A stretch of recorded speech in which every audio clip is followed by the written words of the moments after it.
Hey, Papa here. It's Papa John, and you're listening to the H3 podcast. Go Ethan. Go Eli. Welcome, everybody, to the H3 podcast, previously recorded, not live. What's previously recorded? What do they say on late nights when it's not live? They say previously recorded, right, Dan? Is that what they say? Sure, or live to tape. Or live to like tape. That's what we are, guys. It's good to be back here on the H3 podcast, sponsored by Hims and Expressvpn today. We missed last week, and it feels like we haven't been here in forever, but there's so much to talk about. You know, we've got Papa John calling in later to discuss all the beautiful things that Papa John always discusses. Lots of drama. And I'm drowning in drama. It's like sometimes it's like a drama tsunami, you know? It's like there's an earthquake and you're like, oh, that's drama. But then there's the tsunami that comes later. That's what I'm dealing with here. But before we get into that, I do want to announce something going on our Twitter called Help. Ela and Ethan lazy. This is a hard word to say. Philanthropy. Philanthropy. That doesn't sound right. Doesn't sound that hard to say. Go ahead, Ela, if you're such a genius. Philanthropy? Philanthropy. Go ahead, genius Elo. How do you say it? Dan, how do you say it? Philanthropy, right? Philanthropy. Now you got me. Now. See, it's not that easy to say. Here's what we're doing, and I'm very excited to announce. We've been doing this now for like 9 days, I think. We decided we are giving away $100,000 cash of our own money. No strings attached. No sponsors. That's just $100,000 from my bank account to yours. On Twitter, we are making a tweet every day for 100 days, giving away $1,000 every day. No. Yeah. Well, yeah, $1,000. It's been raised since, but yeah. So, $1,000 every day for 100 days to 2 winners, $500 apiece.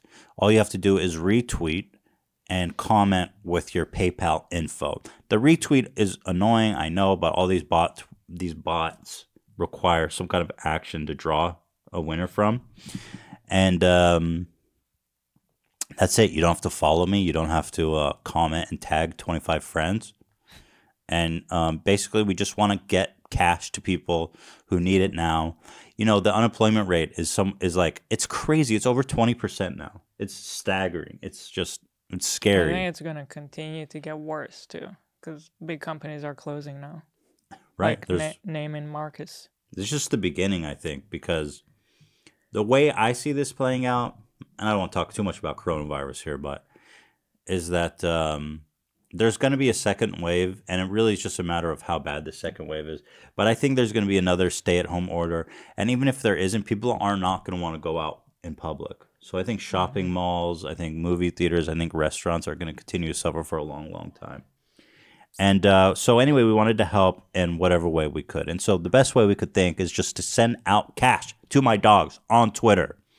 So hit me up on Twitter and to enter every day. Just respond to my tweets. I do it every day at 12 o'clock. And then 12 o'clock the next day, we pick the winners. Now, here's where it gets cool. Wait, can I make just a quick note about it? I just want to emphasize, share your paypal.me link, not your email. Don't post your public PayPal email because people might try and scam you. Right. Thank you, Dan. Now, Brendan Green, the creator of PUBG, hit me up and was like, yo, I want to give 50 grand. I was like, awesome. So we have 150 grand now. So that means we get 3 winners a day. And we may have...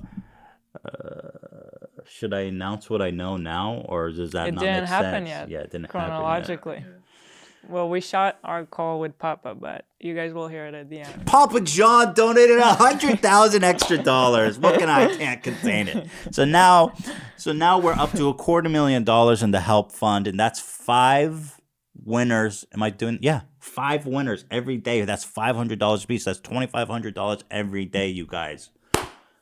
Exciting stuff. So make sure to follow me, or you don't have to follow me. Listen, I'm just saying, watch my Twitter, okay, at 12 o'clock. That's when these raffles go out, okay? This isn't about us promoting our I social don't media. care if you follow me on Twitter. It's just yeah, what we exactly. found the easiest way for us to literally hand you money. We just found this to be the easiest Take way. my money. Take my money. You take my money.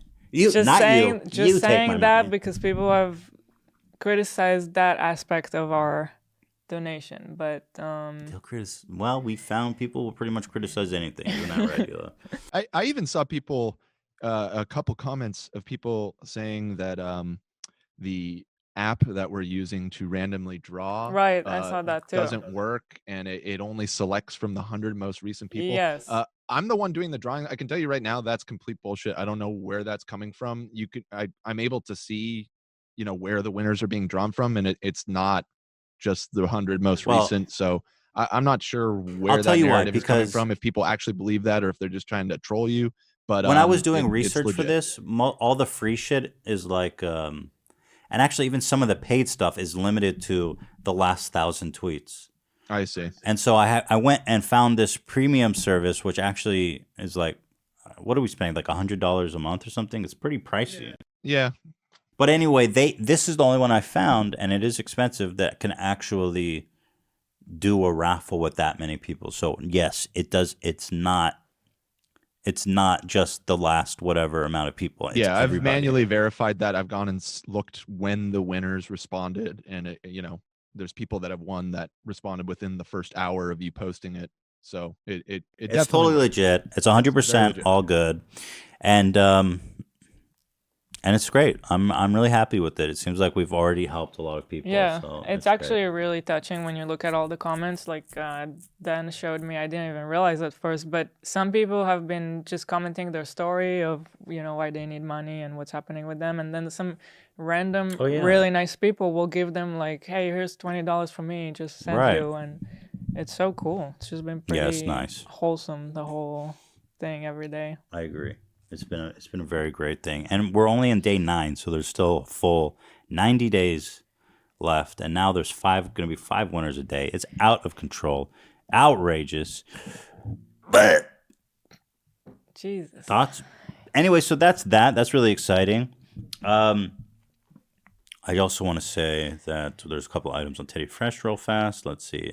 Everything's so slow here because of the COVID, but we're gonna have to start some stuff rolling in. But we got some T-shirts, we got some bucket hats, we got some belts, we got some shirts. All right, that's that. TeddyFresh.com. It may look like there's not a lot going on, but we are working really hard on Teddy Fresh. Lots of exciting stuff will come. Preach. I think around June is when things will start to finally release. Preach it. And then it's gonna never stop. Including SpongeBob restock and new designs. In July. All right. Okay. Some Ordinary Gamer was the first drama. Now, as you guys know, I have been the subject of many videos in the past several years. People do not like Ethan.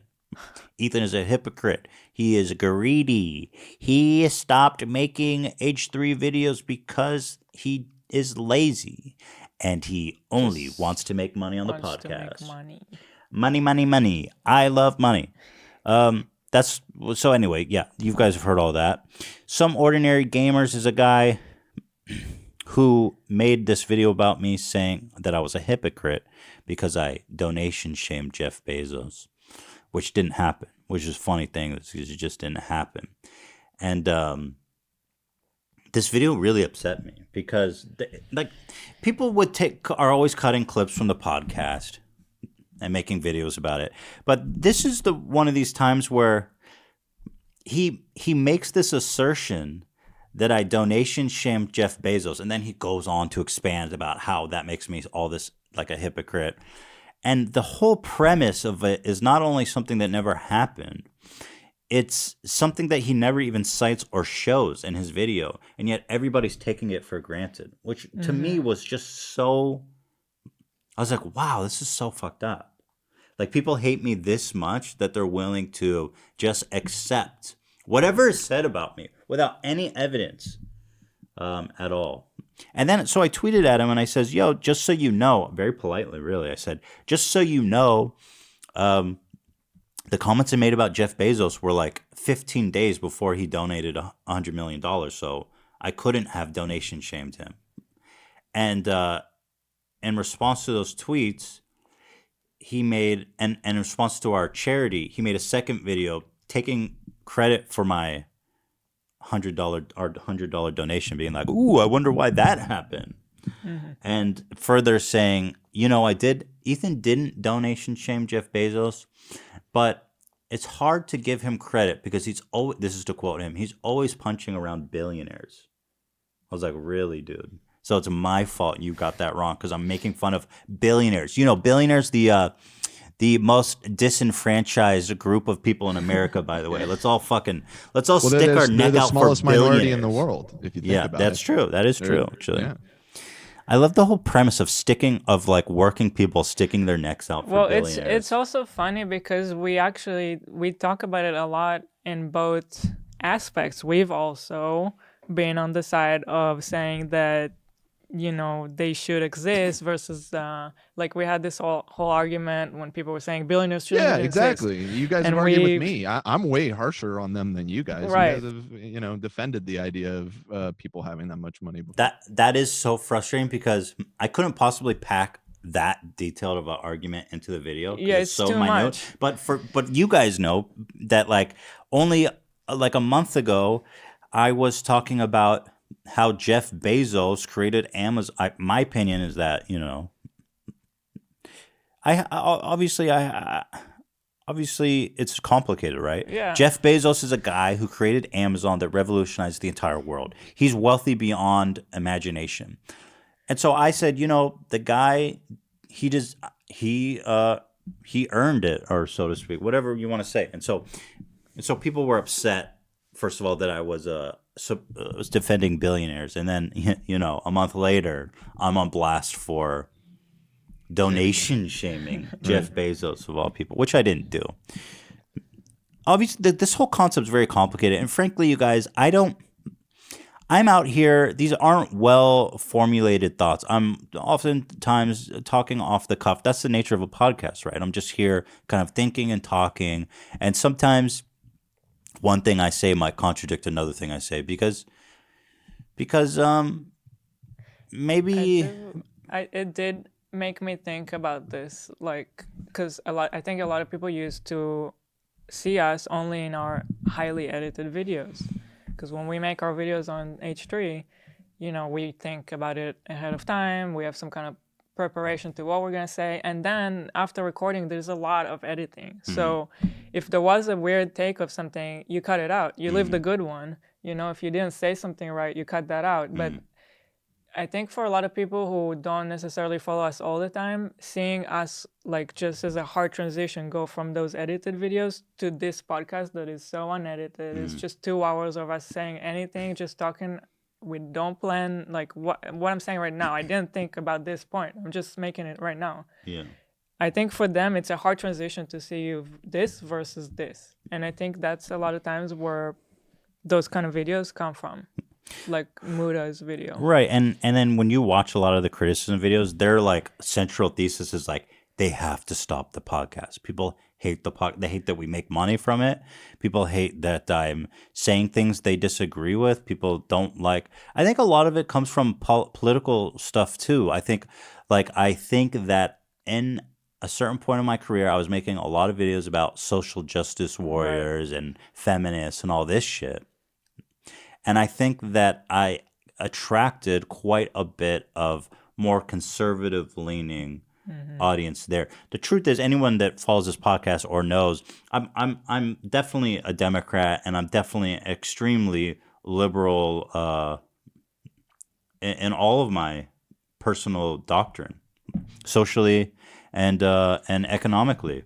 So like he made a comment in his video like, "Oh, because I said, we're doing this charity, and I intentionally made it under $500 so you don't have to report it to the IRS, just cash in your pocket. That's the tax law." And he goes, "Ooh, don't tell your buddy Bernie Sanders," as if that's some kind of a slam on me, that I'm like, "Oh, well, you like Bernie Sanders, yeah, your buddy Bernie Sanders." It's like, so I think a lot of people see me as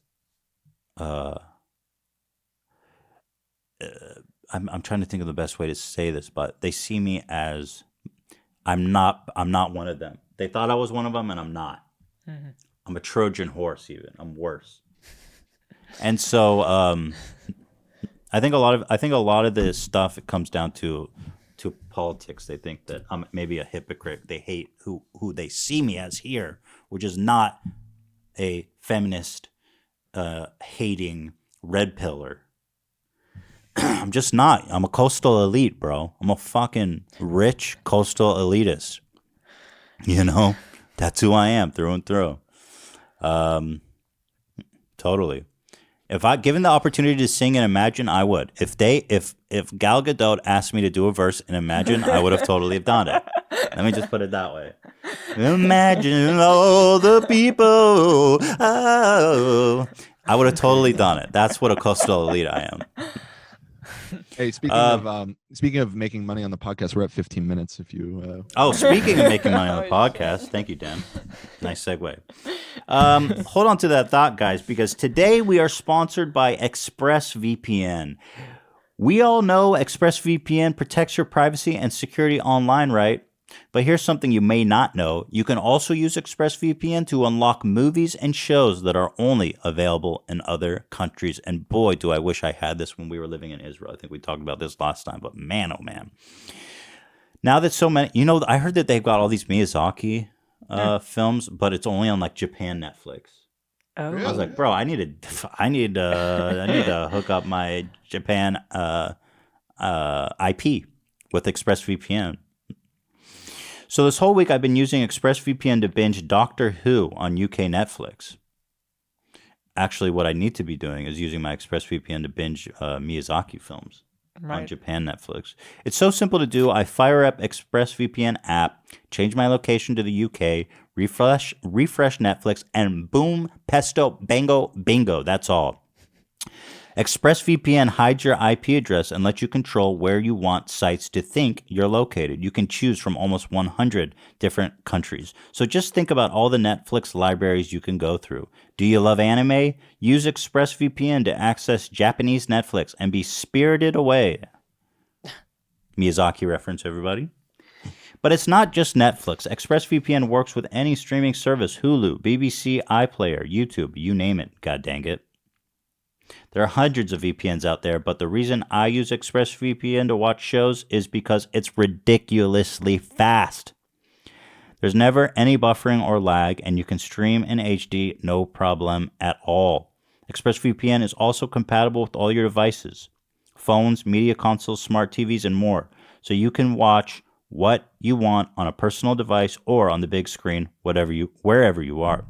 So visit my special link right now, expressvpn.com/h3. You can get an extra 3 months of ExpressVPN for free. Support the show, watch what you want, and protect yourself with ExpressVPN. That's expressvpn.com/h3. Thank you very much to our sponsor. And so, anyway, we're talking about that video. So I responded. I really went into into some kind of crazy video making frenzy. And we made our longest video ever, 37 minutes in response. And there was just so much to unpack. I mean, the guy, he takes every opportunity to paint me in the worst possible light. And everything he says is wrong. He goes, Ethan, Ethan, the owner of Teddy Fresh, why aren't you making N95 respirator masks?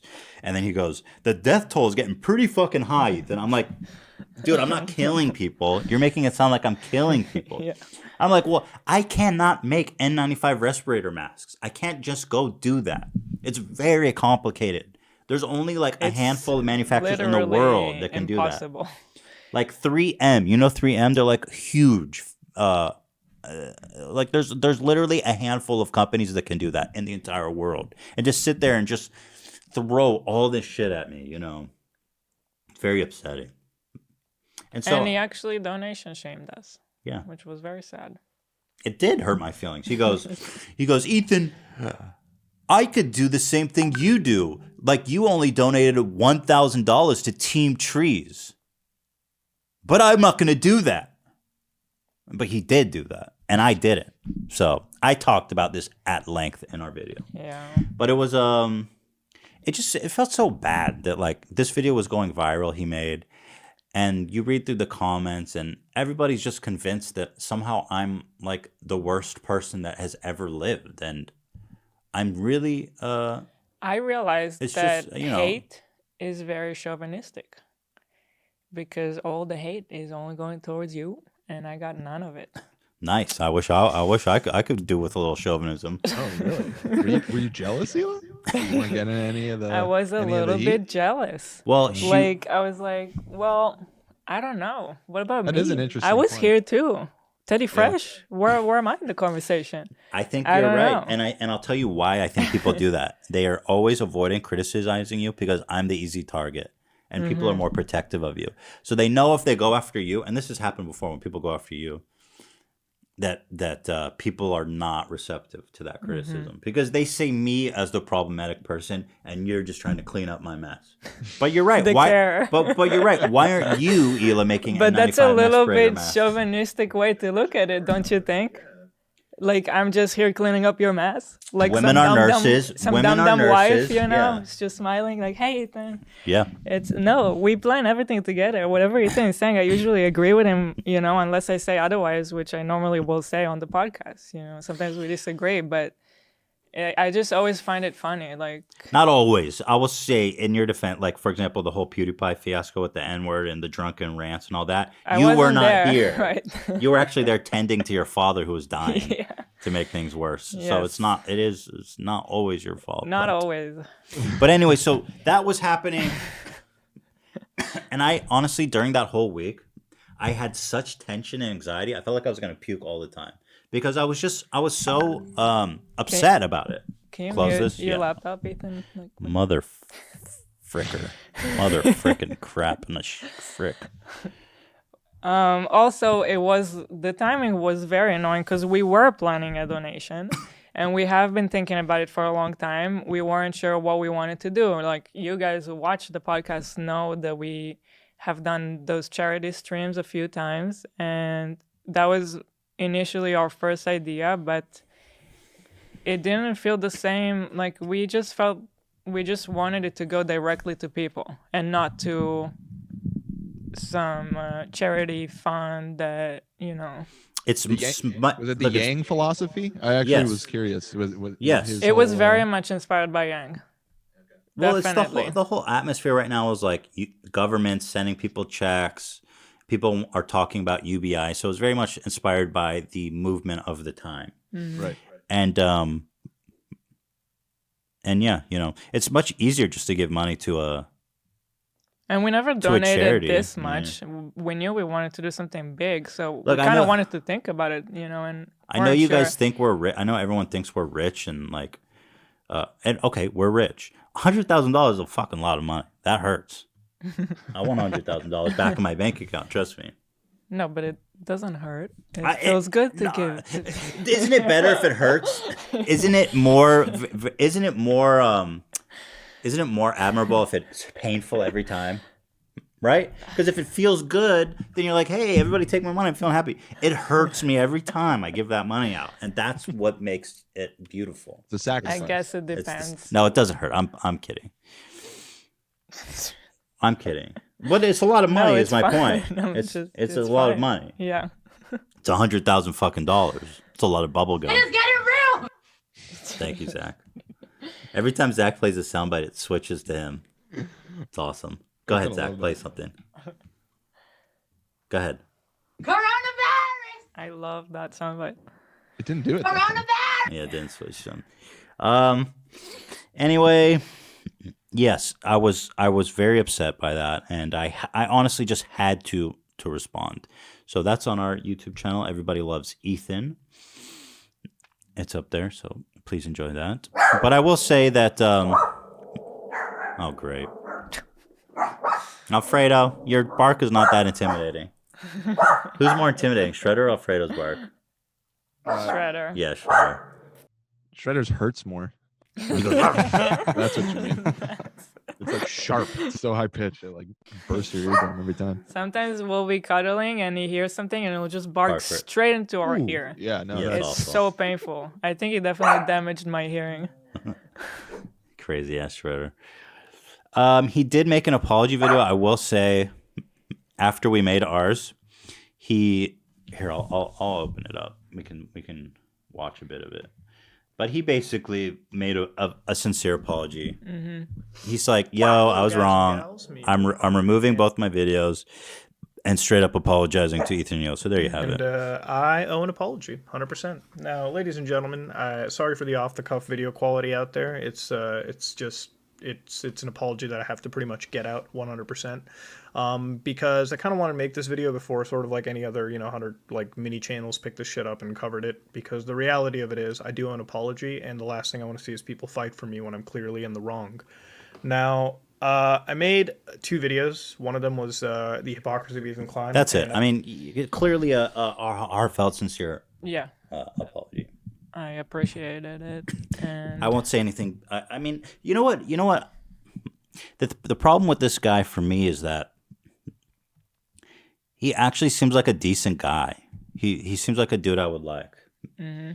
And it's funny. There's so many comments on your response video to him saying this is really hard to see because I genuinely like both of these guys, but obviously he's in the wrong here. But it does seem like there's quite a bit of overlap between the audiences. Right. So yeah, I mean, it is unfortunate that it's not like that's beefing how we with met. Logan Paul or something where there's almost no overlap between the audience bases. The video he made about me kind of reminds me of when he reminds me of myself.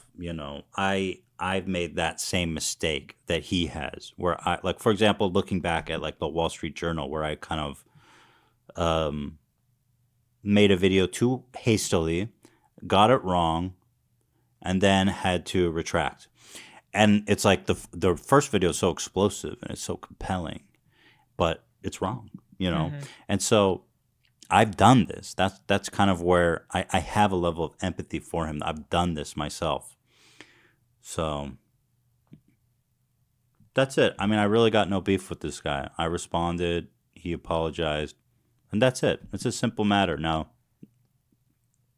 that's it. There's really nothing else to say about the guy. I appreciate it. So that was that. The beef is squashed, clearly. The drama is over with him. But isn't it so? What do you think about the fact that the video we made has 65,000 dislikes? I mean, it has 307,000 likes at this moment. But there's still 65,000 people who watched a video where I am clearly materially defending myself. Yeah, it's weird. I don't know what to think about it. Because I don't know. that's a lot of people. People don't like H3. The first hour we put it up, it had like 50% dislike. Like his fans were ready. They were on the trigger. And I was like, what is going on, man? I thought I was in Bizarro World. It's 37 minutes, though, so it takes a minute to get your teeth into it. Anyway, everyone loves Ethan. We all know that to be true, right? So moving on, then at the same time I was working on this video, Trisha Paytas, the one and only, puts out a video. I was like, man, this is way too much for me. Shit. She puts out a video called H3 Ruined My Relationship. I was like, what in God's name? This shit is out of control, man. I cannot believe what this shit has turned into with Trisha. Can you believe this shit? No, I can't. Yes, I can believe it. I keep remembering the last time we saw her. I was sitting next to her in our podcast room. Everything was nice. She wanted to fuck us. I was a 10 back then. Yeah. Remember that? Come to me, baby. She wanted a throuple. Thruple. Yeah, You said truple. it's my accent. Say thruple. Thruple. Oh, you have, yeah. I can't do the TH. That was good. Say thruple. But it feels weird. Try it. Just try it. Thruple. Thruple. Is that like when I'm speaking Hebrew and I go, Yeah. and everyone goes, say, I'm like, I'm not going to. Yeah, exactly. That's exactly how it feels. Interesting. Even after all this time, you can't, or it still Yeah. feels weird. Wow, just derailed that point you were making. You were saying you were sitting next to her and it was all good. It was all good. We had a good vibe going. We complimented each other.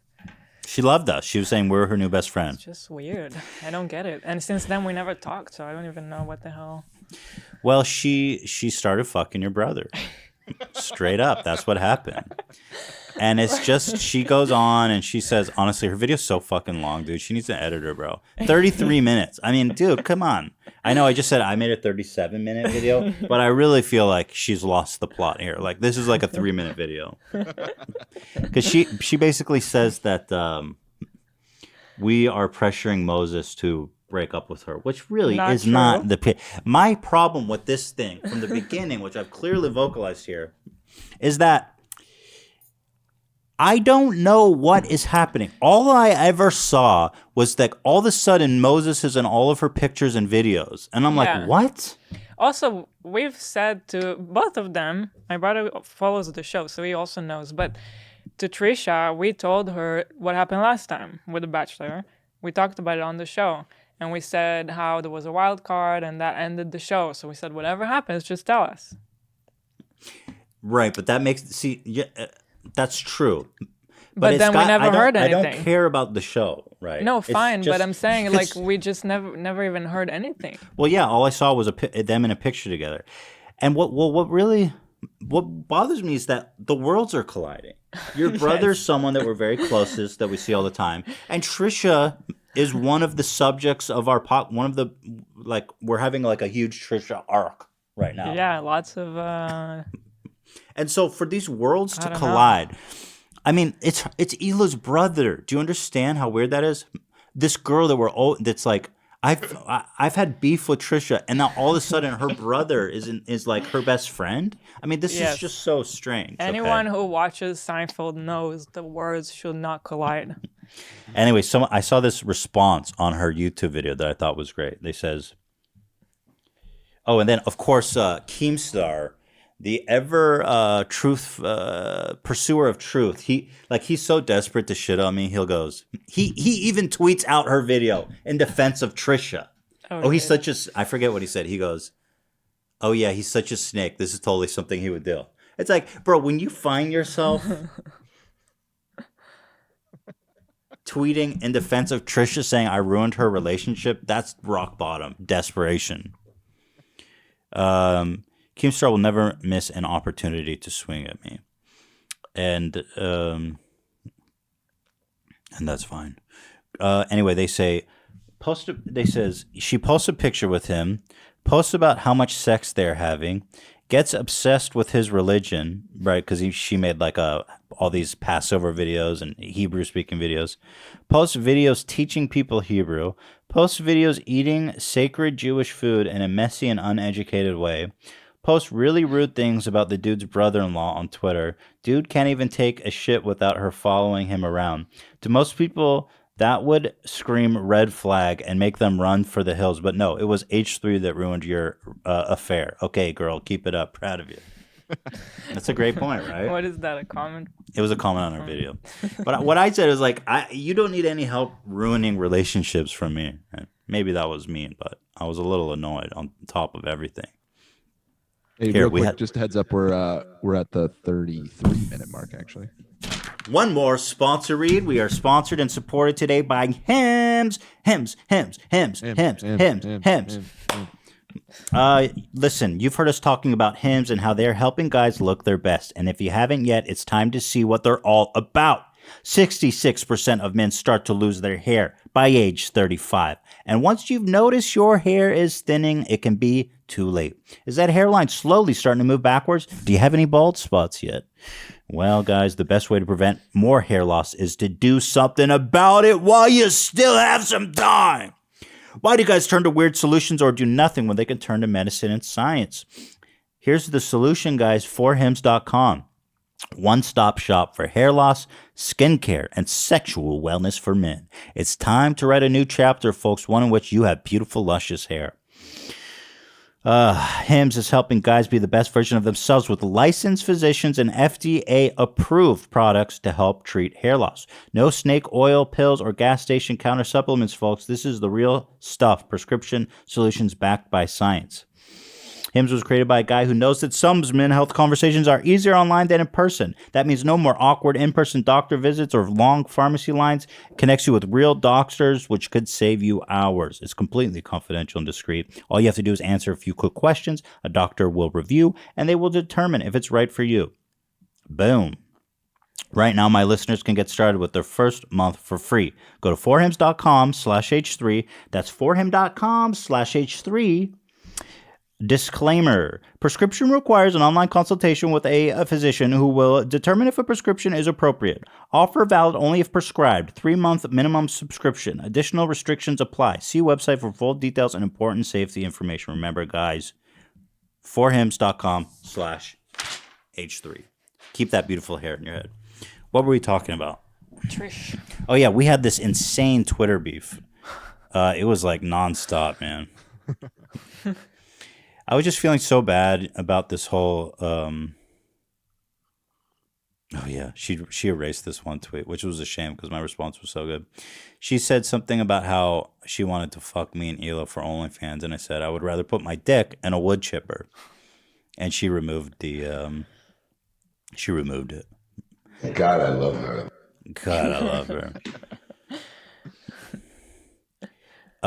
And so we were beefing on Twitter. It's a lot. I don't have it all in a folder, but lots of back and forths. Mm-hmm. She says, she goes, I absolutely hate Ethan. Like crazy. Like she lost her mind. Like what? You know? Crazy. And Keemstar's like, yeah, you go, Trisha. And like the day before, he's like saying awful things about her. But then all of a sudden, Ethan ruined my relationship. You go, girl. I've always been a huge fan. You only speak the truth. She said. And then today, or was it yesterday? I thought we go. I don't don't know what to say at this point. I'm just gonna hold my tongue. I'm not gonna say. But then now he pops up in her new video called "Okay." My special guest is water. And by the way, is this social distancing, Ela? Not in my book. Well, if they've already fucked, then I guess what does it matter? Yeah. I mean, I don't know. We're not seeing anyone. They fucked. Or you're saying you don't know? I mean, well, I don't know if this qualifies as quarantining for me. But they had sex already. Yeah. So they're in the circle. Yeah, they're in the New York. They could, but no rimming. So then they're eating cheese sticks together. This just pops up on my feed, and I got to tell you, no word from Moses. Last I heard, they weren't hanging out. And look, I'm not upset. I just find it bizarre. I mean, can you keep that from me? That this is so fucking bizarre. That my brother-in-law, Ela's brother, is now in a Trisha Paytas video doing mukbangs, and I didn't even know. I don't even know that they're hanging out. I mean, guys, this is bizarre. You cannot take that from me. All I can say is just really the words should never collide. I did not watch this video. I'm just out. I signed out. Are you boycotting? On everything. I'm out. This is not content for me. I'm not the target audience for this content. It's just maybe I am. It's too well. You probably might be, based on what they're eating. I want that shit. I'm not gonna lie. Can I say something that's probably gonna insult Trisha more? Those cheese dogs are not that good. Ian brought them for us once, and they're kind of overrated. It's so heavy. How do you think she? You know, I'm not gonna get them fresh. To be fair, because I thought it was pretty good, but it would have been way better if you got it right out of the oven. Because Ian had to drive over. And it was like 45 minutes later at that point. Well, the problem that threw me for a loop is that they coat it in sugar. And I was like, what? I don't want sugar on my deep fried cheese. It's that sweet and savory kind of thing. I wasn't like huge on it either, but I would want to try it fresh out of the oven. Because with anything like melted, like think about mozzarella sticks. Once it's like coagulated a little bit and it's sat there for a while, it's not as good. So I'm with you there. With these things. Okay, we'll get some more, Ela. But can you just imagine? I mean, can you just imagine how strange this is? Here, let's watch. Yes, I can imagine. What am I supposed to think about your brother? Not does he owe us to tell us when they're hanging out? Or I mean, at this point, I mean, am I not supposed to be shocked by this? I just don't get it. Like, what am I? How am I supposed to react to this? I mean, really? Don't ask Can me. somebody guide me? I don't know, man. That is the weirdest element of all of this is how I mean, you guys obviously know him way better than me. I don't know Moses that well, but from the outside looking in, it's bizarre how ambiguous about it he's being. Like I with the amount of time that you guys talked to him and everything, I would have imagined that he would have been more forthcoming with what's going on, but he's an enigma. I don't know. It's weird. I couldn't agree more. I don't want to say it. Look, I mean, I can't say that I'm surprised because my brother can be ambiguous like that, I guess. Mm-hmm. It's just that I was never involved on that side of his life, you know? It's like I always see him from here, from his sister. it's just that. And Look, I love Moses. he always follows our channel and he watches every video and every podcast. So it's weird because we're always able to talk to him. We always talk about whatever we just posted. But now that it's like He's part of circling it. back together from the other side, He's it's getting part of weird. it. Right. It's a different dynamic. Yeah. Well, listen, I love your brother. But, I love Moses. yeah, He's and a I great mean- guy. He's done a lot for us. I'm just gonna bite my tongue, I guess. I have a lot to say. I'm not going to. But he has his own channel, and if this is helping him also like reach, you know, new audience, then I'm happy for him because Channel cool. Water. That's the name Yeah. of his channel. Channel Water. Mm-hmm. The comments on that video of them in the car were so funny too, because I guess Moses was talking like philosophy or something at one point, and she's just like scarfing down these cheese dogs as he does. Oh, it's just so weird. Now I wanted to ask, are you aware of the fact that there's some people that think that this is all fake? Yeah, I was They're gonna like get to coming that at you next. for that. Yes. Okay. Not Yeah. some 'Cause- people. This kind of was part of the same conversation of people just literally. So like people have pretty much combed through every podcast we've ever made, and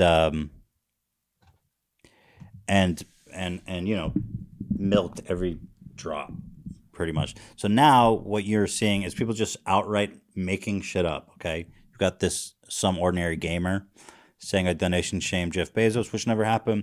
And now there's this, and then here's another video. This girl, Back in 2016. it's called Creep Show Art is her channel. The video is called H3H3 is faking drama with Trisha Paytas for views, and it's gross. Hey, right now, it ain't fake. Trust me, I wish it was fake. Yeah, I wish it was fake. But you know what this shit I'm dealing with is like, fuck you. I wish this shit was fake. Look at this tweet. And then people, they speak so harshly. Look what she says on Twitter when she announced it. She goes, new video. Remember when H3H3 was known for calling out and making fun of bullshit on YouTube? Because now they have resorted to faking drama with Trisha Paytas for money and clout. And how the mighty have fallen. But lol, Vape Nash, right? Jesus. Do you see What what I'm clout saying? are you Like, gaining from doing this with Trisha? What clout? Well, Clout yeah, is exactly. Trisha. I'm crazy ass clout. Like what? Well, her proof that I'm faking it is that our content with Trisha gets more views than average. That's it. Well, that you transparent that there's no denying that you Yeah, transparently right. said that you love having her on because it's great content and people check it out. I mean that's not secret. Well, I mean, but also because it is entertaining content. It's entertaining as fuck. What do you think I endure her? She's insane, but it's entertaining. That's why people like it. It's crazy. The woman puts Alfredo sauce up her snatch photo. Dude, what the fuck? That's hot. That's great ratings. But no, Dan, you'll be happy to know that I think she used that clip as proof that that all fit into her equation about how I'm faking it. Yeah, okay. Well, Again, it ain't fake. It's not It is fake. raw, unedited when it comes to the stuff with Trisha. So But and trust me, my brother would not fake anything. He's the last one to like by the way, participate we're in not fake drama. You know, We're not milking it that much. Like, I'm barely talking about the fact that Moses and Trisha are hanging out now, and it's totally out of control. It's not like I'm fucking running some kind of It's not like I've got a hidden camera on Moses' Right. fucking nipple or some shit. It's the tip of his dick. You know what I mean? Like, if this was fake, I'd be milking it a lot more. But it's annoying. It's just fucked up that people now are just straight up like, I'm such a comic Does this book villain person's, now. Video have a lot of views. Oh, I just opened it up. Yeah. 150K. I mean, yeah, that's a decent amount. I mean, it's not a small amount, 150,000. Yeah. People are just willing to accept anything about me at this point. Remember when Ethan used to call that bullshit? Well, now he eats babies, but vape days, right? I was like, whoa. Dude, the top comment on here, this is a comment theme I've seen a lot of talking about how the kings have fallen. Does anybody else find that to just be the cringiest shit ever? Like referring to you as a fallen king? Yeah, I don't like it either. I mean, look, there's this whole It's just stupid. whole narrative that because I moved on, because I dared to change and embrace a different type of content, that I am that I've fallen. I mean, Sell out. yeah, I mean, it's just I don't want to make the same shit that I was 5 years ago. That's it. I find this content to be more dynamic. It's more collaborative. It's more interesting. It's more in depth. We're just it's in a raw. different place Yeah. in our life too, and this is what works for us right now. This is what we feel like making, you know? But people don't want us to make this content because we make money from it. Mm-hmm. Because we're greedy. I find it so funny, and it's like YouTube logic. Like, there's logic that only works on YouTube, and if you ever talk to someone outside of YouTube, they'll be like, what? Like, for example, us being successful is somehow a point against us. Right. You know? Like, Right. oh, they're so out of touch. Ever since they became successful, they're just like a point of ridicule.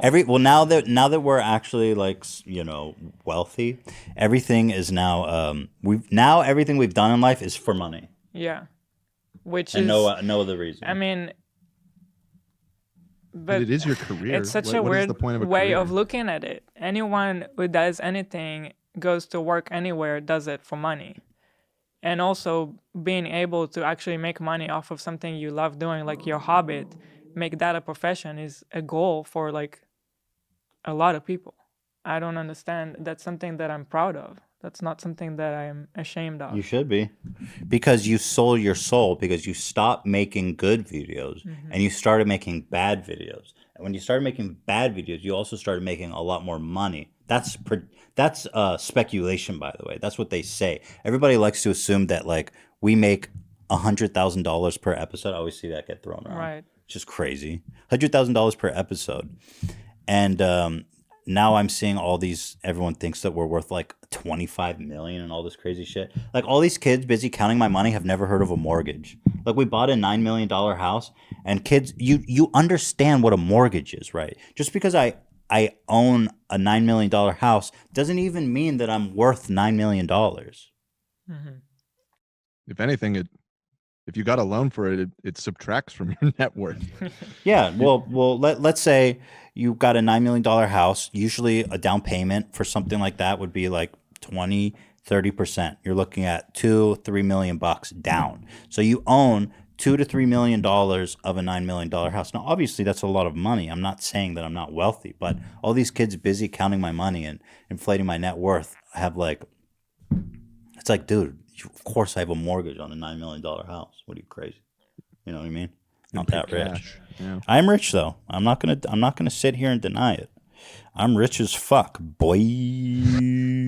That whole concept is still something that is so weird, and I feel like just on a personal level, it's still something that is kind of new to us, and it's not really like, I don't know. I feel like that's a whole other topic. Yeah, no. Look, It's like, look, we were broke our whole life. We were almost Hypocrite. like starving at some point, lost your and I roots. almost had to go back because I couldn't afford staying We with missed that, Ethan. Yula. And for us, we're still that people, you know. It's not like all of a sudden I'm a completely different person. Now that we make money, we work hard for our money and we pay taxes. 50% of what we make, we pay taxes. So I'm not gonna sit down and feel bad because people are like, "Oh, you sell out." No, I'm proud of the fact that we made it here, and it's hard-earned money that we pay Yeah. taxes on. We work fucking super hard, man. Building Teddy Fresh into a successful company wasn't something easy that we did overnight. I mean, that's a lot of work and a lot of energy and a lot of risks. And it's not been easy, but it's been something that we're passionate about and we love doing. We're passionate. And so I don't think, who are we even talking to? I don't it's know. just frustrating. This is like the Yeah. headspace that I get in whenever I start looking at any of those like stupid videos of whatever. But I think the or comments or I think the whatever. big issue here is that we, as Mudahar, the Some Ordinary Gamers, even said in his original video, he goes, "Look, I know Ethan is an easy target." And I think that's what's going on. There's a whole economy for H3 hate videos for one reason or another. So it's not even that these creators hate me per se. It's that they're taking the angle that they know works and they're feeding into it. That's exactly what happened with Some Ordinary Gamer with this whole hypocrite thing. He knows this video is going to get him tremendous views and accolades. And he even says it in the beginning of his video. He goes, "Ladies and gentlemen, we've got a hell of a video for you today," because he knows that this is what the people want. And so I don't think that guy even, he doesn't care that much about me being a hypocrite. He just wants to make a video that people know that will click and consume, because it's just, I'm an easy target because I never respond to this shit. And if I do, it's on the podcast, and it doesn't have the same amount of teeth. That's why I feel like I had to make an H3 video in response to that one. And so, you know, everyone accepts that I'm now the most evil dude, and I suck, and I'm a hypocrite, and I've changed, and all these things. And so, yeah, everybody's very happy and willing to accept pretty much any premise about me. So there is an incredible economy of H3 hate videos, and people are just feeding into that. You know what I mean? They're just playing into that. And it's like this crazy echo chamber where it gets worse and worse and worse till I'm basically like I'm like Jeffrey Dahmer at this point. Like, to hear people talk about me, they think that I'm like Epstein or some shit. When all I did was, like, at worst, say some things that they didn't like. You know what I mean? And somehow I'm like fucking Adolf Hitler reanimated. Well, how am I supposed to feel about this, by the way? Trisha Paytas and this video she made with Moses. So I'm supposed to just let them be, right? Your brother is hanging out with her. Somebody said in a comment, this is the exact inverse of Ethan and Hila. Ethan is more talkative and is the one that likes to eat food, whereas Hila is thinner and quiet and eats healthier. Trisha is more talkative and likes to eat. She's basically saying, you guys, I'm Trisha and you're your brother. There. So she responds. She says, in all caps, "Never compare me to that thing ever again," with 100 exclamation marks. So how am I supposed to feel? It's like, do you want your space? Do you guys want to do your own thing? Or do you want me to talk about you guys? And to your brother, I pose that same question because he's there hanging out with her. Like, it's all good. But, like, am I not supposed to acknowledge comments like this? I don't know. And by the way, Trisha, your fucking mask has holes in it. So what the fuck are you doing? Your mask has is made of mesh. I mean, that's so stupid. Wait, is it really? What Or are is those that? just polka dots? No, I swear to God, those are holes. I'm zooming in. Maybe it's bedazzled. Is it holes? Like, what the fuck is wrong with you? That's the dumbest thing I've ever seen in my life. Actually, as a whole, wow. It is holes. Are you looking at it? It might be bedazzled, but Because I can't tell. You know what? I think that they might be rhinestones, actually. yeah, it looks like It's hard to tell. Okay, well, either way, it's probably rhinestones. But let's say it's holes because it's Seems like her hilarious. style. Anyway, moving on. One more topic here, and then Papa John's going to call in and give us updates on the whole Papaverse. Yeah, But just I to actually- keep you updated, we're just about 55 minutes in. Okay, perfect. This was so... You guys know that we've been victim of swatting. That's why we moved to this house. It happened several times. Last week, I got a letter from the Department of Justice. I was like, what on earth is this? And they says, this is for the victims unit. and it has a time and date of a court appearance, and the information about some dude I never heard of. And I'm like, I'm so confused. And I Google the name, and look at this shit.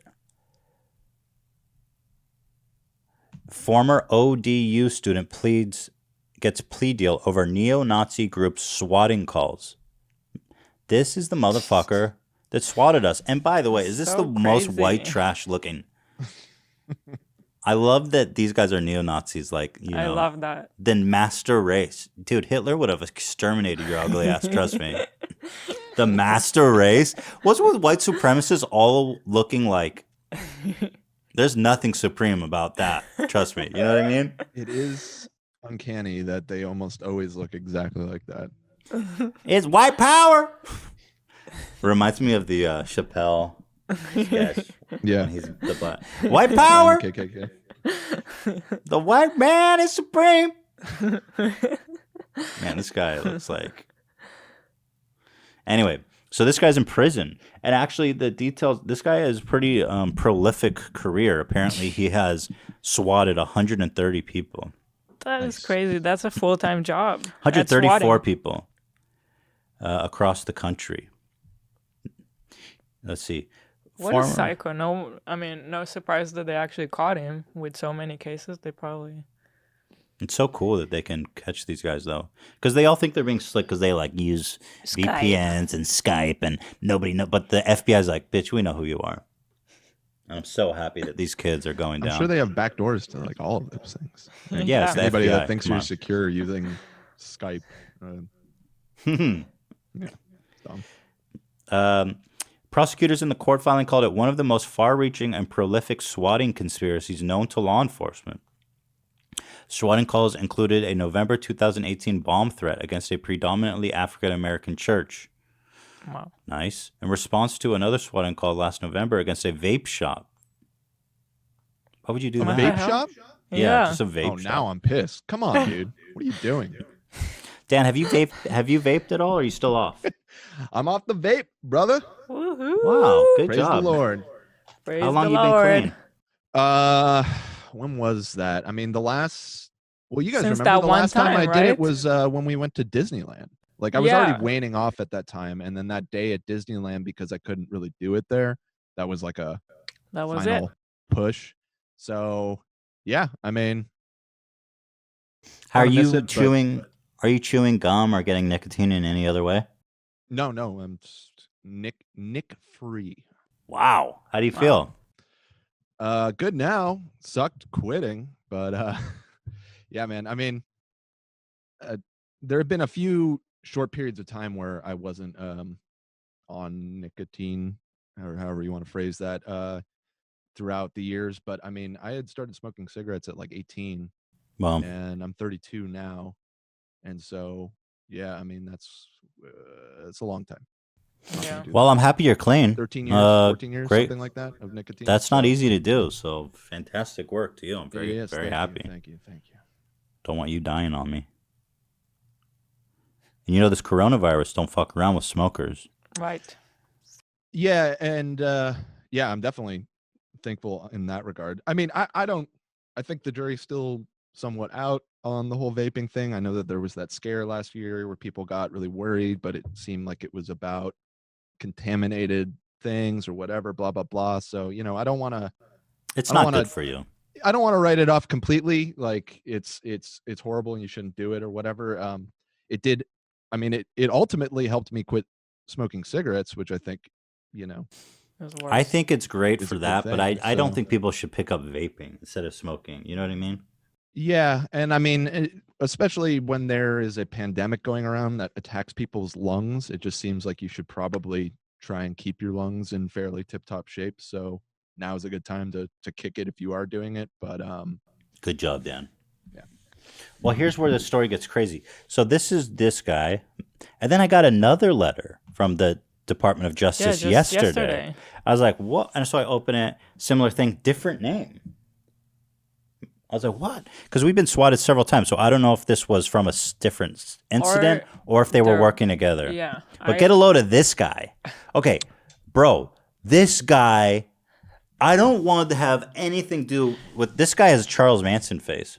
Wait till you hear this headline: accused former white supremacist leader who shared child pornography and is implied in 5 murders nationwide. Yeah, it's crazy. This fucking guy was involved. What the fuck, dude? Now that shit's crazy. This guy is crazy. I think the implication is that they are linked because they were both part of this Atomwaffen division, which is a online neo-Nazi group. So the Atomwaffen. What does that mean? Is that German? Well, the Waffen is sort of a reference to the SS, right? I think it means they like waffles. They like the muffin top. Yeah.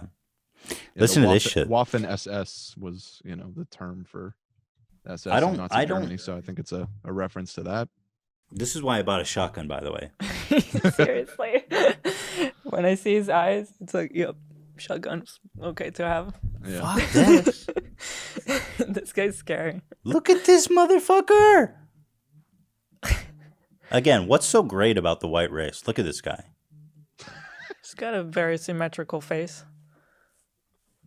I wouldn't fuck him. I wouldn't fuck him. No. I'm just saying. I want to reproduce with him. The alleged former leader of a white supremacist group accused of threatening journalists and activists was also involved in sharing child pornography. This guy's got the triple threat. Mr. Denton's arrest in Texas was part of a national crackdown on the Atomwaffen division, described by prosecutors and experts as a group of extremists bent on provoking a violent race war. Excellent. Isn't that what Charles Manson was doing too? Exactly what he was doing. Wow. Oh, wow. How fascinating. I don't want to be, what was the name of the actress house they went to? I definitely don't want any Sharon of that Tate. shit. Yeah. I'm not going to be your Sharon Tate, you motherfuckers. God, it's fucked up. It's so fucked up. What this guy's doing? That's not cool. They also got another house too, La Bianca, which was they did like 2 murders on the same night or something like that. So y'all think that like it's so fun and games until you get a letter from the Department of Justice saying this guy. Glad they're cracking down on him because I've heard about this Atomwaffen division group. Oh yeah, not like a ton or anything, but I was definitely aware of them as being a prominent online neo-Nazi group or whatever. I just looked it up. It means nuclear weapons in German. Atomwaffen. Waffen means weapon. Badass. Nuclear. They went nuclear on your ass. Yeah. It seems like they've attracted the attention of the feds. So I don't know what Well, they killed 5 people apparently. Yeah, that'll do it. Is there more information on That'll that? get you some attention. 2 co-conspirators have told investigators that Mr. Denton scanned and sent photos of a 16-year-old girl dating another white supremacist. These guys are such fucks. She said they also told law enforcement that Denton was trading child pornography back and forth with another individual. What? And had a folder with material on his computer. Sick. That's nuclear, bro. Well, where's the part about the murders? Let's see. He's in jail. He's going to get coronavirus now. It's crazy. It's a shitty time to go to jail. Yes, somebody got out. It was Michael Cohen got out, but R. Kelly and Bill Cosby both got. He got out. Was it Avenatti or whatever trying to do the same? I think they rejected his ass. Did they? Because Michael Cohen cooperated, so I think they're tossing him a bone. You know, I gotcha. He's under house arrest now. That's got to be so nice to think you're going to be in prison, and then you're like, yeah, you get to just stay at home. But Bill Cosby, we're all on house arrest basically. Yeah, he's basically free. Yada yada yada, blah blah blah. More than 6 yada yada yada. I'm trying to find the shit about the murder. Oh yeah, this was great. In his Atomwaffen chat room, he went by the nickname Rape. Right. Oh my god, these guys are so dark. He's accused of organizing a threatening campaign against pro-Republica reporter who had named him and other Atomwaffen members. Fake threats were also called into pro-Republica New York office and the reporter's name. Yada, yada, yada. I don't see the part about murder, but it says in the headline, look at this crazy fuck, that he is connected with 5 murders. So that's fun and exciting times. Not really. Not really at all. Not at all. And so, with that being said, let's go ahead and get Papa on the phone and see what he's got for us. So Cool. we'll go to a quick cut, and we'll be right back with your boy Papa John. Today we have a very special guest, the one and only Papa John Part 2, back to give us the pizza updates, the pizza secrets, the pizza dirt. Do we have any pizza dirt, Papa John? Pizza grease. The pizza grease. What do we got here today? In the pizza world, pizza, if you're in the pizza delivery business, this is as good as it gets. It's a good time to be selling pizza. Oh my gosh. I mean, That's true. you got 310 million people trapped at home. You got cheese at an all-time low at $1 a pound. Fuel's low. I mean, this is as good as it gets if you're in the pizza business. I mean, you could sell shit on a stick. And some are. Those are your words, not mine. So, Papa, you are not really in the pizza business that much anymore. After your last appearance, you sold a lot of Papa John's stock to the tune of, what was it, like 100 million or something, by my basic Something math. like that. Damn. Something like that. And so, Yeah, I think, right now things are really good. So I think it's maybe a good time to really look at selling some stock. As long as people are confined, I think sales in the pizza delivery business are going to continue to go up, which is a good thing when you're selling stock because you want things to go up. The question is when the restraints lessen and it gets less restrictive and people start dining out, that curve for pizza is probably going to start going down. But what's inevitable short term is the price of cheese cannot be sustainable at $1 a pound.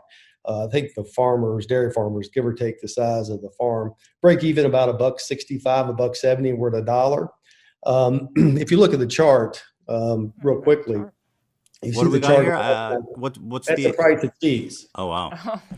And what happens is it takes, and give you an idea, Papa John's uses about 2.5 million pounds a week. So $1 a pound is what, 2.5 million a week, which is $350,000 a day, a staggering amount of money. But it goes up as the farmers have more head of cattle, demand exceeds supply and the price goes up. The problem with cheese is milk is perishable within 3 days. So once that curve goes down, then the dairy cattle go to the slaughterhouse, become hamburger, and then you got a supply and demand. So this will not go back up slow. This will jump back up to $2.50, $3 a pound. So right now, the getting's good if you're in the pizza delivery business. But once the sales start trending down, which they will when they release the restrictions, and cheese soars to, pick your number, $2.50, $3 a pound, because historically this has never happened, then that's probably when you want to short Papa John's stock, when cheese starts soaring up, because our model breaks about $2 a pound, $2.20 a pound. Franchisees don't make any money. And this will jump back up rather quickly. Papa, why is the cheese value so low? Supply and demand. Cheese is used to a market demand of, say, X 100 million pounds a week. And when the restaurants are open, you have a product that's perishable in 3 days. So you have excess supply and demand goes down. When demand goes down, then the price goes down.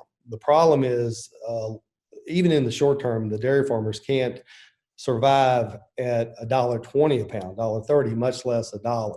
So when this trend reverses, it will spike way up in a hurry. So it spiked down faster than it ever has in the history of cheese.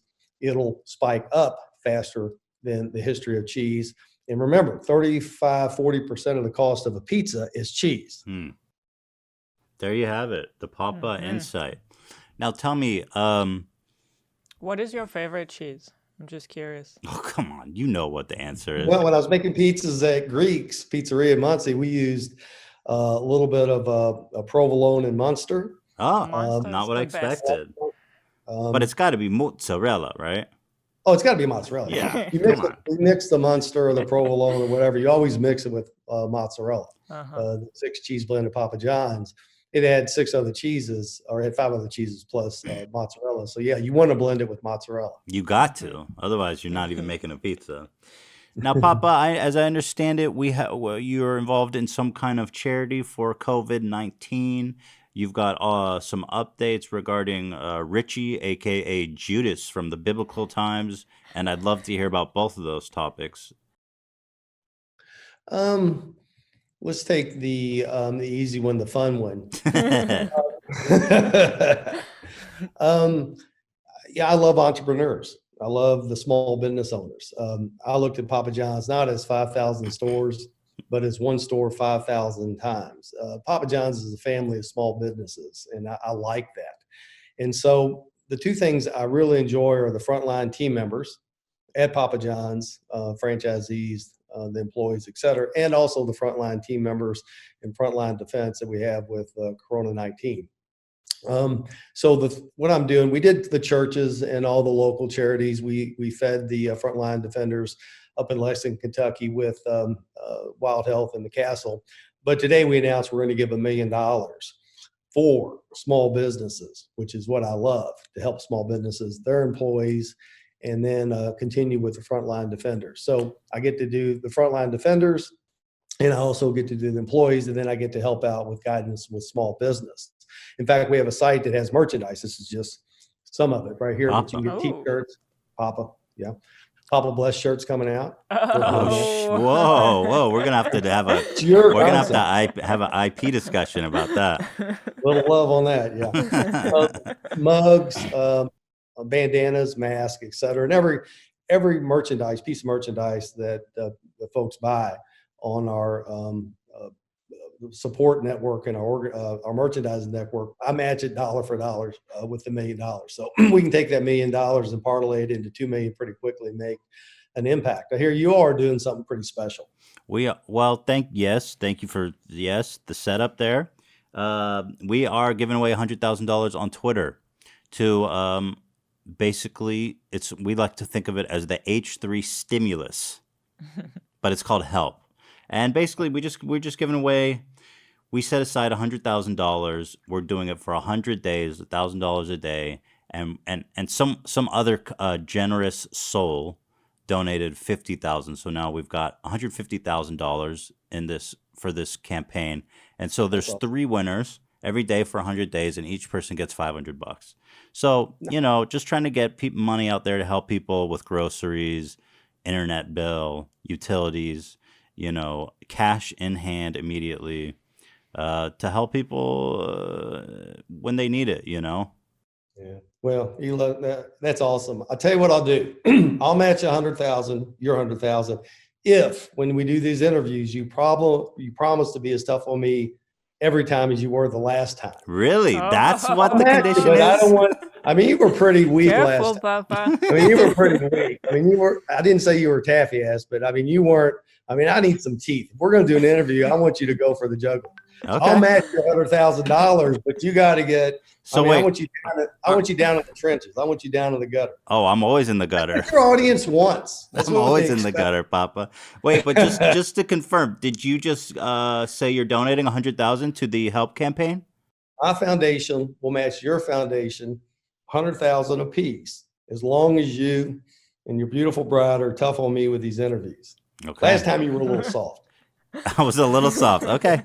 Well, thank you very much. That's very kind. Amazing. That's very generous. That'll be fantastic. And of course, it'll be my absolute pleasure to go as hard as possible on the pizza god himself here. There's a fire roaring behind you, by the way. Can we get a peek of that? Oh, it's out. Was it? You want to turn it on? It was on, really? But I guess it was hot. That's pretty epic. It makes a noise, I guess. Oh. All right. So Papa, let's turn it towards the. Papa, are you in the famous house? Papa in the house? I'm in the library. I'm in my office at the house. Is this the room where you recorded Papa John's first online pizza order video? My son Bo and I did it from this room. Wow, I could tell. 2001. Everybody thought we were nuts doing the internet, pizza sales on the internet. In fact, I almost lost my job. We spent like $8 million and it didn't work out too good the first year, like 0.5% of sales. They almost fired me over that. And it finally caught on, and now it's pick your number 65-70% of our business. Isn't it amazing to look back at a time when the internet was some crazy wild crazy idea? Yeah, it was a crazy wild idea of Papa's. Well, let's turn it to before you go there. Oh. Because we were on the topic of Bo and the house, and last time we didn't ask about Bo. I just wanted to ask, how is he doing? He's good. He's big. He's pushing 6'2", 6'1", 6'2". Wow. He's a great skier, and he's teaching skiing out in Colorado. Of course, I got cut short. But he loves giving me a hard way to go. So, he's healthy and happy. He's giving the old man a hard way to go. What does that mean? Yeah. Really right now, everybody's healthy and happy. And we're doing good. But I'm concerned about Americana. The $1 million that we did today, it's great. I'm all for it. It touches my heart because small business is my heart and soul. But man, this is a problem. I mean, we're getting on the backside of the virus, but the carnage that it's done to our economy and what it's done to the great working men and working women of our country is devastating. And, I have a feeling that $1 million will be just the tip of the iceberg of what we're all going to have to do together in the next 2, 3, 4 months, because this could be a hard, cold winter to get out of this mess. Absolutely. But, just one little baby win at one little 100,000 at a time, one little $1 million at a time until we get America back up on its feet and get it going. Mm-hmm. Yep, I'm with you there, Papa. Now, we had a fascinating conversation with you the last time you were here about the pizza ousters. We had drawn an analogy that if you were Caesar, Richie was Brutus, who stabbed you in the back on the floor of the Senate. Judas? Judas is the one who killed Jesus, and if you could meld Brutus and Judas, the two great betrayers in literature, together, you would have Richie. Those are your words, not mine. I think it's a fair analogy, but that's your comments, not mine. We wish the best for Steve. The problem with what he did and what the old board did is not really what they did to me. I'm fine. It's what they did to themselves, and it's what they did to the employees and the franchisees. That's the part that, breaks my heart. But, I think they felt like could steal the company and get away with it. And, karma is a strange thing, and it came around, and nobody's heard from Richie in 3 months. Really? Richie's off the radar. Off the radar. Here's a guy that talked to 1,000 people a day. I mean, the guy was constantly on the phone, and nobody's heard from him. So what does that mean? You tell me. I don't know. Is he dead? I hope not. Well, I don't know what that means. We haven't heard from him for 3 months. No, I hope he's doing well. I mean, you can imagine going from making, pick your number, we had him at 4, 5, 6 million a year, and now he makes 0. So I think he hurt himself more than he hurt anybody else, but that's kind of how it works. And look where Papa is. Just look where I said, and Richie, just look where Papa is. He's still got the fireplace. Well, you don't want to run a restaurant company in the middle of Corona-19. You just don't. And I've gotten off the boat. This will be the 4th time. And this is just really lucky timing to get off this thing in the middle of this mess and not have to deal with the day-to-day. I couldn't imagine asking the employees to go into work and deal with this. But again, pizza delivery right now is hot. This is as good as it'll ever get if you're in the pizza delivery business ever again. And the question is, when this comes out the other side and those sales crash and that cheese goes to $3 a pound, that's going to destroy the unit economics of the franchisees and the independent pizzerias. And that's what I'm concerned about. Not the next month or 2, but 6 months, where is all this going to pan out? And the problem with this thing is it's got so many tangibles that are uncertain, unpredictable. For example, did you ever think a virus could do this to the world and at the same time take oil to $11 a barrel? See, these tangibles that are unexpected, those are going to keep popping up. The good news is, I think on all fronts, Corona has been less than we thought it would be. Hopefully it doesn't flare back up. We don't have a second or third wave. I do think if that happens, and maybe I'm optimistic, I think we're better prepared for the next wave. Right. If we do get cavalier about this and we get too big a hurry and we go back out and the wave goes back up, I think the administration and the public are better prepared the second time around. I'm hoping we are, because we need to get America back on its feet. Has there been any updates on your lawsuit against the what was the name of that agency? The laundry service and the and Papa John itself. What's going on? What's the updates? Well, it's not with Papa John, so they've pretty well, for the most part, been quiet. The question is, how much are they involved with this? I mean, we know for a fact that laundry service taped the conversation, unbeknownst to me. We know laundry service had a relationship with Forbes. The head guy at laundry service was the guy named Jason Stein. He had a relationship with the Forbes reporter. We know Jason took the tape to Forbes. We also know that they painted a false narrative of what the tape actually said. And we know that it was all premeditated. So we know for a fact, 9 executives from Papa John's have left. I talked to them all. I know what's going on here. They tell me what's going on. We know Wasserman set this up. It was premeditated through Jason Stein. We know they leaked it to Forbes. The directors at Papa John's, we know of 2, Mark Shapiro and Steve Ritchie, that knew that Wasserman and laundry service leaked that tape to Forbes and set me up. They're complicit. The question before the House is the rest of the Papa John's board passively or aggressively complicit in the setup to, sabotage me and to hurt me and paint me in an unfavorable light and, frankly, in a false light. So has there been any material update? Have you been able to hear or obtain the infamous tape? We have the tape. The tape is property of Papa John's, and Papa John's does not want the public to hear the tape because there's nothing in there that's racist about the tape. Remember, Papa John's had a copy of the tape a week after all this went down. I didn't have a copy of the tape till the following year. So Papa John's knew that there was nothing on that tape that was going to hurt me with regards to race. Yet they went along with the gig. That's what makes me think that Papa John's was complicit in the setup by laundry service to take over the company. As I've said on Maria Bartiromo and other shows, what's unfathomable, unthinkable is that the board of directors and executives at Papa John's used race, used the black community to steal the company. That's what's hard to believe, and they did, and they continue to do it. Discovery starts at the end of the month. That's going to be interesting. We've got our witnesses, and they got theirs, and I think Discovery will be very telling. If they didn't do anything wrong, they have nothing to worry about. If they did what you and me and the rest of America knows they did, I think they have problems.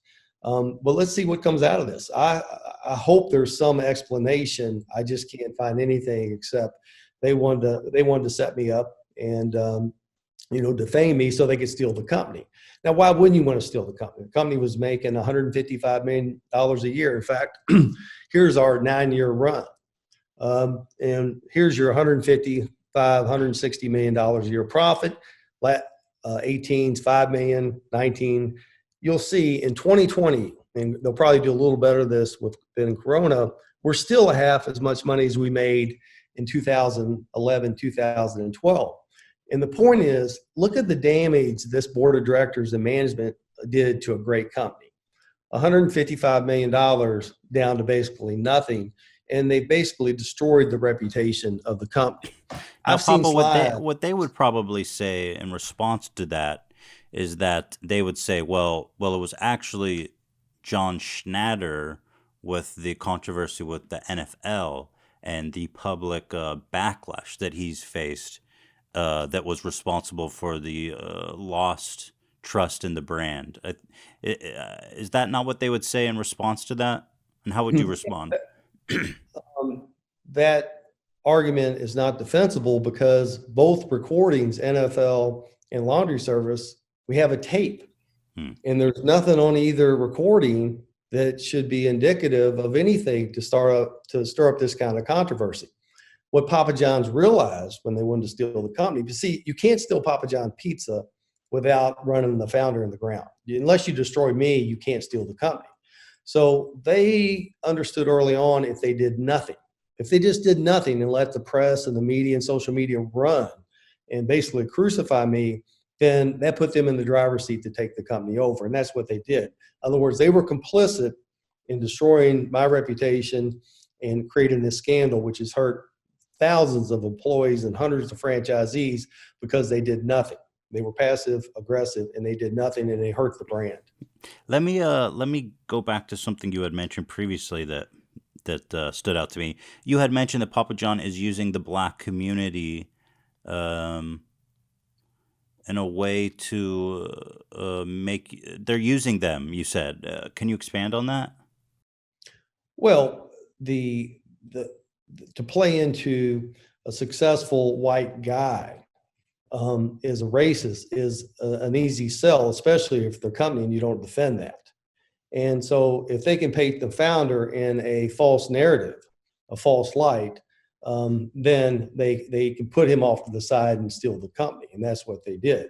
Now, the Black leaders that I talk to know that they're just being used to hurt me. They know that. And I think America knows that. But yet Papa John still is playing that up. Are you referring to the fact that they picked Shaq to be a board member?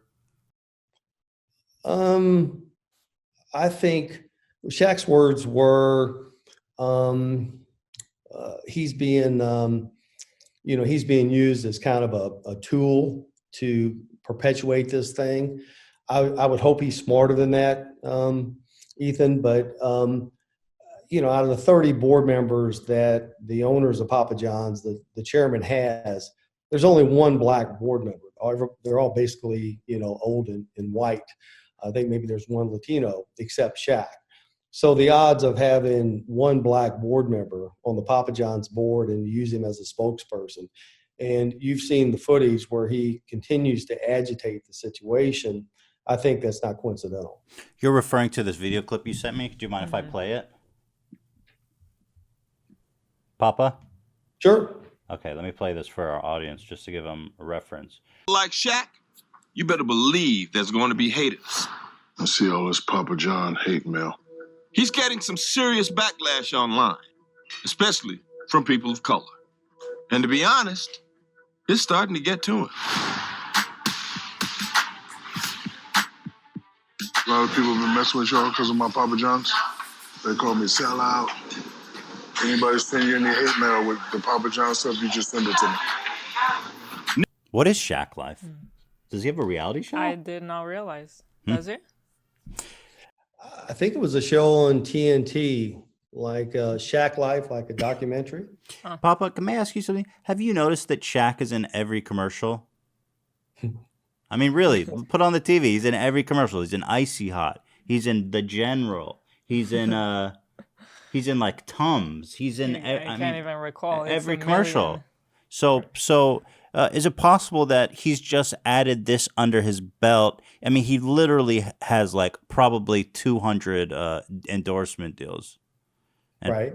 And Papa John just slid right under his belt with Tums and Alka-Seltzer and The General.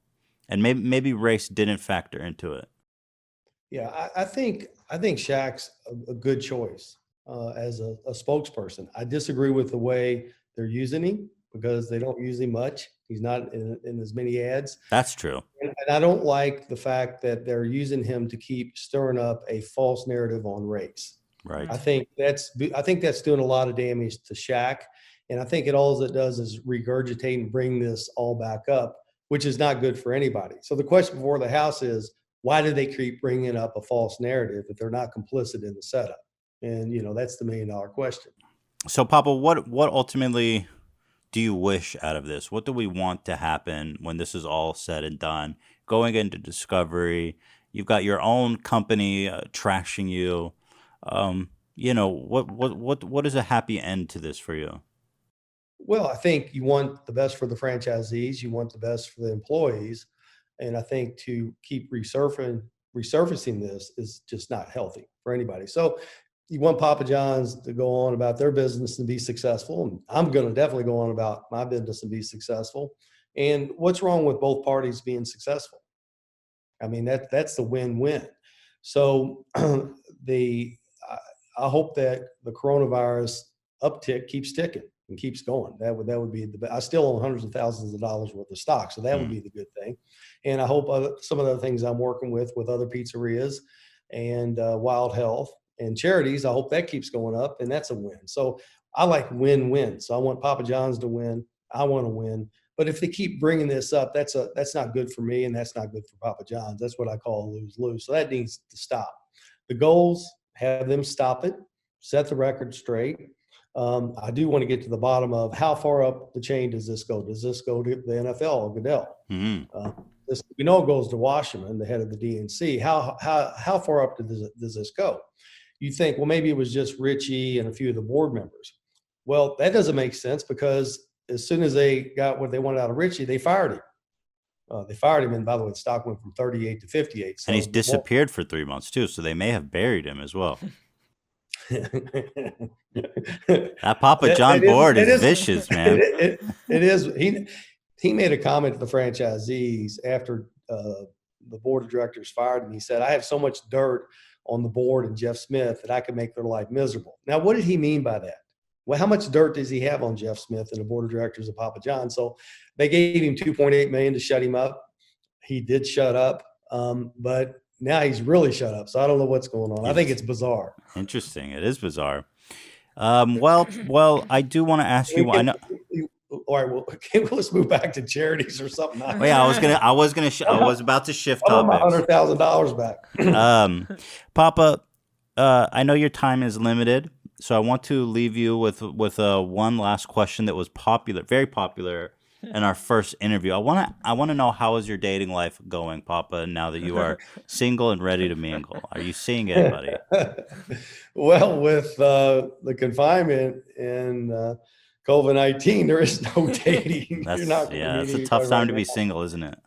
It's it's a good time, what I call level setting. It's a good time to get back to the basics. When you have something like this happen, that's kind of, sometimes life just is not fair. If life was fair, it'd be boring as hell. So let's get a miniature violin and have a pity party for Papa. I mean, okay, we need to get over it, move on. I mean, who really gives a shit, frankly? But it's helped me get closer to my mom. I've gone back to Jeffersonville, my high school, my roommates in college. It forces you to go back to the basics, to where you started when you were broke, and just rebuild from there. So I call it level setting, and we're level setting, and trying to do the best I can do with the kids and grandkids and fitness, and getting to be. One thing that's happened that's been great is when you go through something like this, you get rid of people you shouldn't have been around, which has been great.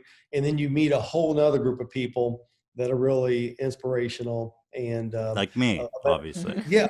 Hey, I mean, there is a lot of good news. Yeah, there's a lot of and there's you have a great upside. It's that damn downside we got to get rid of. Yeah, exactly. Right. We all know that all too well. But Shaq told me to tell you hi. Whoa. Send me this doll. Is that a voodoo doll, Papa? Are you stabbing needles in a... He's a new spokesperson. And we've agreed, with my good name and my great pizza recipe and his personality, we're gonna have a lot of fun. So where did that come from? Love you, brother. Oh my God. Are you sticking needles in that thing, Papa? Nope. As soon as we get through Corona, we need to, I don't know if you want to call it, what do you call it, a voodoo doll or a hex or a spell, but the spell of Papa, so every time something bad happens, we got to say, oh, the spell of Papa. Heck, we can have fun with that, but let's get through this virus the Papa curse. Before we have the hex on these guys. Yeah, let's. We already have a hex. We've already got one hex. Papa, thank you for your generosity. $1 million to charity, to small business owners, and I think, I'm not sure I understood you still correctly, you are donating $100,000 to our charitable cause. I'm going to match you and your beautiful bride. You're in for 100. I'm in for 100. As long as when we do these interviews, you don't give me any slack. Is that a deal? That's a deal. Of course, that's a deal. Well, Papa, then, wow, that's so generous. Thank you so much, Papa. Wow, that's so nice. Well, that is really beautiful. Give your fans my best, and God bless. And we'll keep fighting the good fight here, and we'll get this country through. Absolutely. Thank you, Papa, for checking in. We are Team Papa all the way. We thank you so much for that donation. That's amazing. Buy that merchandise. Yeah, but don't. That's beautiful. But we have to talk. But our lawyers need to talk before you start with the Papa blessing. Lawyers. Now you are getting big when you got lawyers. See you guys. All right. Thank you, Papa. We'll talk. All right. Thank you, Papa. Bye. Well, Papa is in the house. It's interesting to see him in that very room. The famous house. Where Bo took place. That fireplace is so epic, isn't it? How did it turn on without no one touching it? Did I you think notice there that? was someone in the room with him with a remote or something. That's pretty crazy. Because I heard him say that it was What kind hot. of technology is that? It's Papa Tech. Because it's real fire. Well, it's not a digital no. fireplace. I think the remote turns on the gas. Huh? It's, not that. It's not that crazy. Okay. I mean, if you have Papa money, anything's possible. Wow, that's so exciting though. The 100,000. So now that we have an extra 100,000, we can do five winners every day. That's 250. That's pretty crazy. $2,500 a day, 5 winners, and because we're gonna have like a little surplus because we've already started, we're gonna do on the final day. We're just gonna do like a mega giveaway for whatever we have left over. Well, that concludes our podcast here today. We've been gone, but it's good to be back. And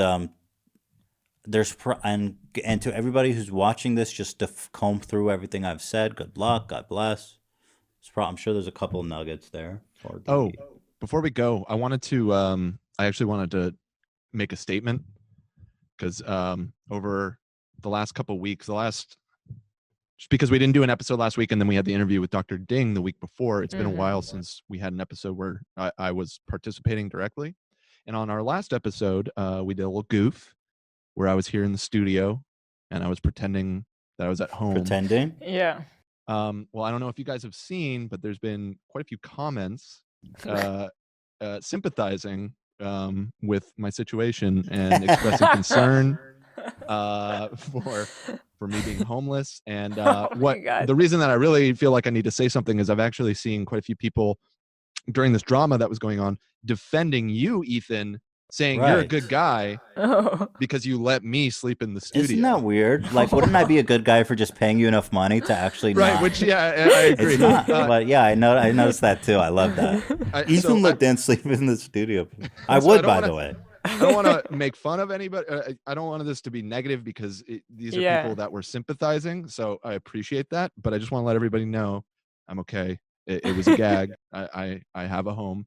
I just needed to be here at the studio for the way that we're doing the Zoom call and all the recording and everything. So it was Dan's idea, and originally I was like, I was a little lukewarm on it, but you all thought it would be fun. It's a goof. We did throw a wicked party there, though. Oh, did you? Say what? Zach, why the fuck would you say that, Dave? Zach, how are you? Everyone check in with me. Ian, what are you doing? You're looking off. Ian is not feeling well. Are you sick, Ian? My stomach feels. I think it's like Dan said, the weather changing, allergy shit. I don't know. Whose house it's is so that? hot today. It's so hot today. Yeah, it's miserable. I hate that. The weather's. Whose house is that behind you? Oh, I mean, even though you know Dan is homeless, I'm doing very well, as you can see. It's very, very lucrative on my end. So it's all good. Is that a person's house, a famous person's house in particular? Yes, Ian. I mean, I don't know. Do you call me famous? Yeah, how famous do you consider I see this is going nowhere. Congratulations on your new home, Ian. Thank you. Thank you. Zach, tell me about yourself. How you feeling? How's it going? I've had quite a week, actually. My dog almost died. He got stung by a Wait, bee. what? Yeah, he got stung by a bee, went to anaphylactic shock. We had to run him to the pet hospital at 10:30 at night. Whoa. Yeah, he was like passing out. His gums went pale. He was vomiting. Oh my God. It was very. We thought we were gonna lose him. Wow. And yeah, so that was rough. Found my first gray hair. Ooh. Even more traumatic than the dog thing. Which, yeah, I don't know why I'm getting gray hairs. It's all that mayo. It happens, man. But you look badass with a little salt and pepper, actually. Like, that's a good look for you. That's what people have said, but yeah, I wouldn't stress about that, dude. Yeah, he's stressed. But other than that, it's fine. You know, staying home. I went to the market a few times. And Zach, how old is your dog? What kind of is it? A little dog? yeah, he's 3 years old. He's a Maltese mix. Yeah, I'm sorry. I'm so scared of one of our dogs getting Yeah. stung because they're so small. it was we were. I mean, I ran to the. Thank God there was a pet ER open. I ran with my dad, and I mean we were bawling in the car, crying because we thought we were gonna lose him. Oh. How did you find out your dog got stung? My brother was out walking him, and he said my dog Matisse jumped, and he started like limping on his paw, and then my brother went to look at it, and there was a stinger in there. Oh. And then all of a sudden he started vomiting and whole Oh ordeal. shit! Damn. Yeah. Do dogs always react that way, or is he's allergic to? It just happens to be allergic to a bee sting? Well, he's been stung by 2 bees before, and he's never been in anaphylactic shock. Fuck? You know what Yeah. happens with What's bee going on in your stings neighborhood is with that these bees? they get worse with every sting. Yeah. Oh. That's So- why I've been stung like 10 times, and the last time I got stung, which was very long ago, I had to go to the hospital. It's a weird thing with bee stings, but it gets more and more deadly. What's every going on time. that you've been stung by bees 10 times? Yeah. I used to I play didn't with do bees that. as a kid for some stupid reason. What? And I don't know. I don't understand it. But I got stung like 5 times. And then I got stung accidentally a few more times after that. Right. Like the last time But what about the people on My Weird Obsession? Because there's someone who does it for pleasure. Yes, you're right, Ela. You're right, Ela. There is someone that does that. I don't know about that one. I agree. That one's weird. I don't know. That is weird. I guess that's a really good question. I don't know. Huh. Well, I'm glad your dog. What did they do at the vet? How did they treat him? They put him on an IV. They gave him some antibiotics. We have some antibiotics for him still. They gave us to take home. But yeah, that was very scary. He's okay now? He's okay now. Yeah, thankfully. That's good. Poor guy. Cool. That's great. We have to protect our animals. Yeah. It was so scary because like his gums went pale, and it was. I can't terrifying. imagine how we would react I'd if die. that happened. Yeah. Yeah. But he's happy-go-lucky. He's good. Everything thankfully good. You know, we're monitoring where he walks now, and Fucking Yeah. bees. fucking bees fucking suck. Why they gotta sting everything? Just mind your own business, bro. No one's fucking with you. Bees and ticks. Why do? Oh yeah, we keep getting ticks on our dogs. It's driving me crazy. I mean, they're not deadly, but they're fucking disgusting. And I'm really glad that Lyme disease is. I was really worried about Lyme disease until I learned it's mostly an East Coast thing. It's very rare out here, and in this part of the country. So I'm less worried about the Lyme disease, but I find them on one of the dogs like every week, and it's just so disgusting. Yeah. And it's really hard to get it out because the dogs will fight us when we try to get it out. And they leave these huge welts where they were Yeah. removed, like huge Yeah. scars. Yeah. It's horrible. Yeah. Anyway, I'm sorry to hear about that, Zach. I'm glad your dog is doing well. Yeah. You got to watch out for the dead bees too, because they still have the stingers. Fuck those bees, man. Yeah. But Ian thank you, is Ian. Anything else? You're doing good. You're not feeling well, but you've got a big, beautiful house. Dan, doing great. Not homeless. Not homeless. Not Yes, homeless. exactly. Thank you. Glad to hear Good. that. Alrighty then. That's the show. We will be back next week. We've got a ton of topics to talk about, but there was just so much to fit into this episode. Stay tuned, baby. This is the HV Podcast. We ain't going nowhere. Right, Elo? That's right. We ain't going nowhere, son. Even if